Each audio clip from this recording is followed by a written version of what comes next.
Goa da pangthokadawriba kuntragataret suban National Games ta Manipur gi mahut sinduna saruk yagadaba sanaroi-singda Chief Minister Nongthongbam Biren na yaifa pauzal pikhrei.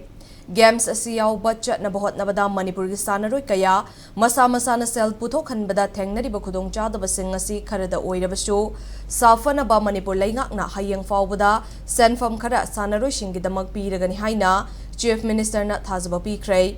Ngasi Manipur Olympic Association gi mihut sing amadi sanaroi sing yauna Chief Minister Secretariat ki darbar hall da lakadawriba National Games asiga mari lainana yaifa thauzal pibagi thauramadu pangthokke. Kuntragataret suba National Games asigi Manipur gi Chief di mission oiriba Waikhom Bobby da Manipur Olympic Association gi firal sinaduna yaifa pauzal pikhe. Games asida sanaroi amadi official sing yauna punna miyoi chamnga humfuna saba Manipur gi contingent saruk yagane. Masigi manungda nupa sanaroi chamaga marfu nupi sanaroi chani kunga tarukni coach ki masingna humfutara tarukni team manager na yangkai ka tarukni loina na Manipur Olympic Association gi official yauna mari lainaba miyoi shingi masingna punna kungani thoine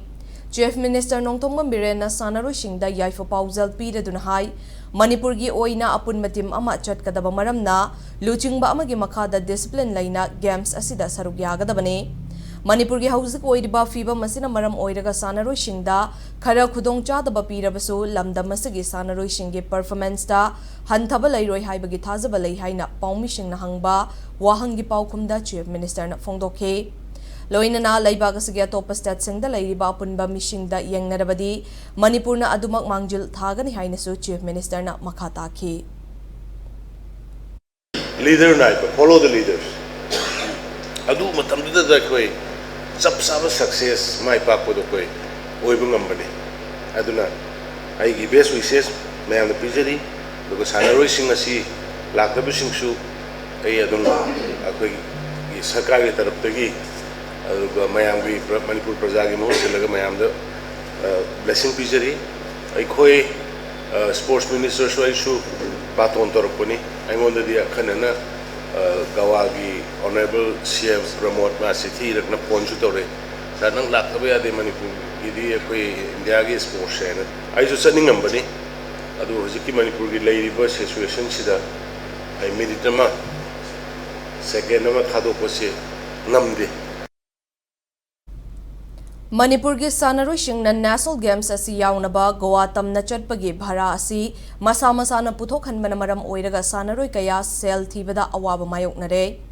sanaroi singna puthokliba senfam adu games asi loiraba matungda amuk hanjingani hairabaso Manipur gi hauzik oiriba fiba masina sel puthok pusin taunaba hotnabada khudongchadaba kaya thengnare masida leingak na midyang changbagi wafam laibra haina impact news na hangba wahangi paukhumda Chief Minister na sanaroi singna National Games yauba chatpada khudongchanaba leingak na mamangdagi hauna achangba senfam puthoktuna lakhi haike Chief Minister da hangba wahang aduga mari lainina Youth Affairs and Sports ki director na hai handaki National Games ki damak mari lainaba singna Youth Affairs and Sports da mari lainaba che chang sing thagat lakpada matam khar thin thakhe maramaduna che chang sing adu process tawbada matam changbada natana pau faunaba watkiba matang khara laikhre haike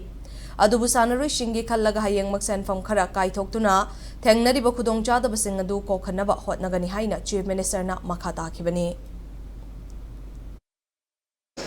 communication gap kara adunane all the time follow the leader and a transparency see leader ni thak si par chatpane adu kitang masigi ek